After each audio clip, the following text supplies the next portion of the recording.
There is a very big tension between social and economic targets of macroeconomic governance of the EU. And you can see that the social targets are inferior to the economic targets. And the European Commission, as it is right now, it is very obsessed with macroeconomic stabilization. And in my opinion, it hampers the social development in the region. It's not that dangerous to Sweden, Denmark, the Netherlands, Germany, but in our countries, we're in perhaps more deficit social policy financing is not possible due to this, due to the European macroeconomic regulation. This is a big challenge. But what we can see right now in the data is that we have this phenomenon of dualization and polarization. So the society is being more and more polarized. And there are at least two tracks as to deal with social problems. If you are employed and if you have good employment, you qualify for certain benefits. But if you are outside the labor market, if you are a woman, for example, or if you are a member of an ethnic minority, you are in a completely different track, which is not that generous. And you can see that this dualization is perpetuating this divide in society.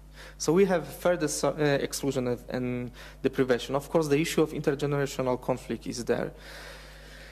And also there is a systemic discrimination of certain groups. I focus on women, because in my opinion, this is a really big problem, that women are systematically discriminated in our societies. But also what we can see, and this is a very political effect of this, is the increase in very, very aggressive right wing. And actually it is happening. It is not that what we can see in France or the Netherlands. It is happening in Germany, but it is happening in Poland as well, and I heard in Bulgaria too.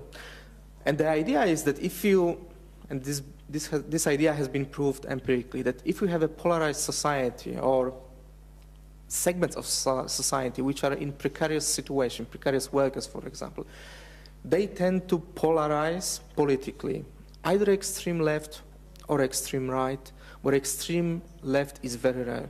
We need to invest more in education, training.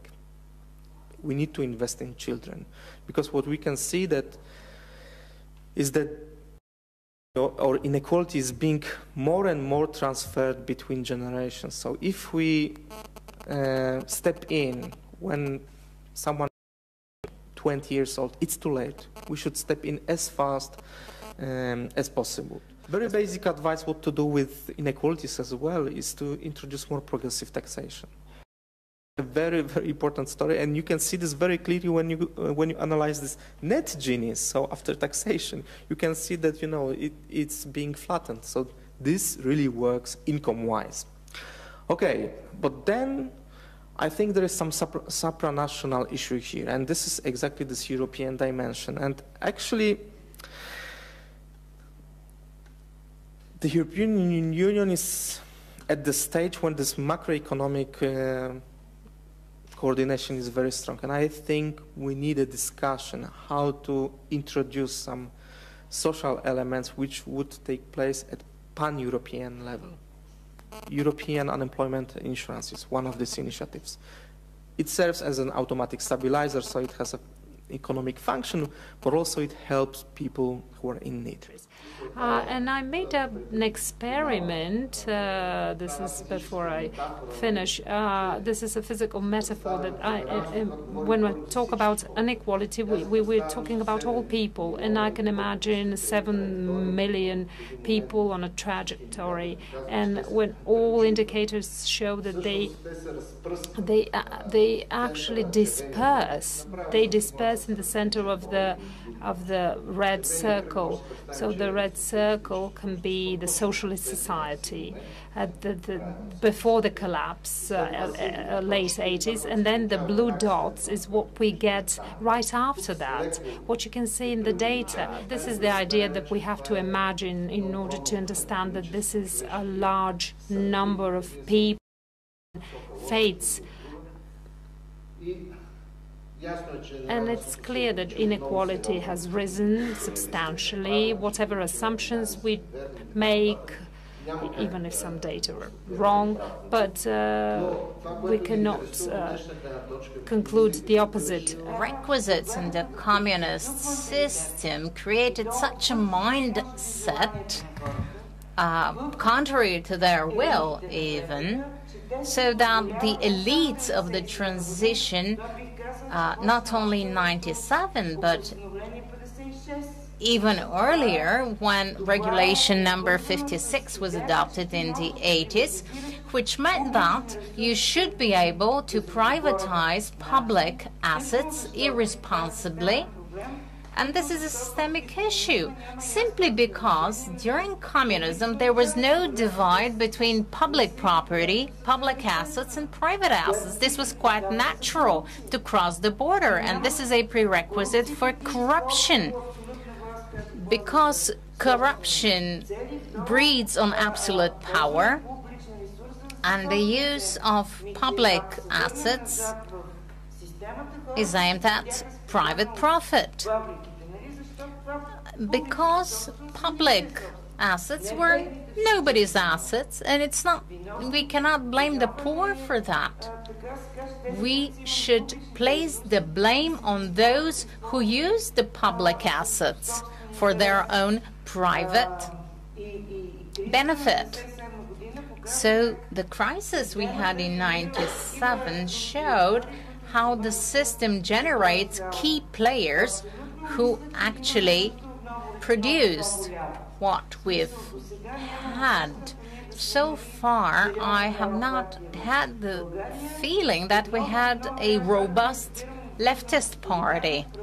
And that's why we have no Solidarity or the Social Democratic Party, which is very important. Currently, we're seeing a very dangerous trend. The left is coloring itself in brown, by which I mean nationalist parties. And the nationalist parties are speculating with a very brutal communist rhetoric of the 18th century. And there's another big issue here, the PISA survey that looks at the literacy of school children in humanitarian schools. It showed that Bulgaria ranks first in terms of reproduction of social inequality. Children cannot catch up with the poverty of their parents. And I fully agree with Michal that what we have to do now is social investment, investment in education, in early education, so that these children, in our case, we're talking about 40% of the children, they have to be able to enter a modern economy. I would agree that immigration is a loss as far as the economy is concerned. We have studied the transfers, which can be quite impressive, but from the point of view of distribution, they do not ease inequality at all. There are people who do have some means, but the truly poor people have no one to send them money from abroad. On the other hand, this money is not taxed, it is not invested, it's for consumables. And as far as the richer people are concerned, they use that money to splash out. So we also have a loss of human resources, and the income cannot be balanced out by the loss in human resources. I think we should avoid setting a target that cannot be achieved, an unrealistic goal. Because if we look around the states around us, they show this type of inequality. So obviously, we have to do something. We have to make a lot of efforts in terms of policies, legislation, change of culture, in order to be able to achieve this result practically. For example, what makes Bulgaria different is the levels of poverty, especially compared to other European member states. And if we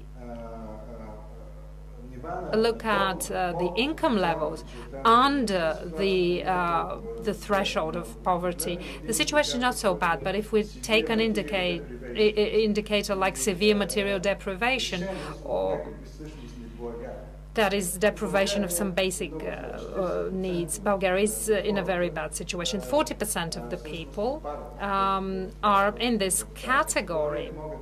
They can't, for example, afford to go on a holiday or buy a computer or some commodities that are really of basic needs for modern people. So those levels of poverty, I think, are the things that we have to be concerned about rather than the indicator about inequality.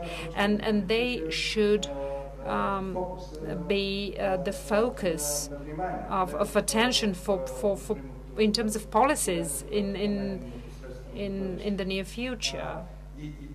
True, I agree with you that inequality as such may not be necessarily a target, but what I would target is the bottom of the distribution. I think this is the most important. So all the basic needs are met. But then we have another thing: how to convince people how to convince the middle class, however we define them, wealthier, that they should pay for this. And actually the strategy is to develop such a network of services and benefits which will be, good enough for the needs of the middle class, so to cater middle class needs. And this is this classical social democratic Scandinavian way. You deliver very high quality services and benefits, and then people from the middle class react to this. So they say, okay, this is something for us, so we are more convinced to pay taxes, basically, because this is the biggest problem we have right now. If you look at the countries of the region, look at our tax rates. They are the lowest in the region. Look at social spending. It is the lowest in the region. Look at policy outputs and outcomes. They're one of the worst in Europe.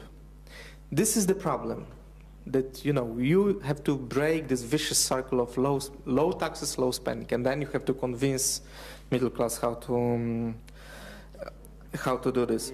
And actually, this is the problem: how to mobilize this bottom and people, because it can be not necessarily progressive left or center, however we call it. It will be, extreme right, because they will say, okay, the unemployed, you are unemployed because of Roma. So basically, this is the strategy, and this is what happens in Hungary, for example. This is the success of Orban. He says, we should blame the European Union, we should blame Roma, and at the same time, the guy is Viktor Orban is introducing policies which are completely liberal in a sense, and which are killing social policy. But he is smart enough to blame other groups. There are people who are close to retirement and are out of work, but that problem is more of a problem of the labor market, which does not need these people who would like to work. So there may be something relevant to socialist legacy, but the majority of those who are in the margins, it would be rather flippant to maintain that they are unemployed because of socialism. There are young people who are neither studying nor working, so they're not affected by socialism. But it's because of the poor quality of the transition, because of the poor governance of the economy and the labor market.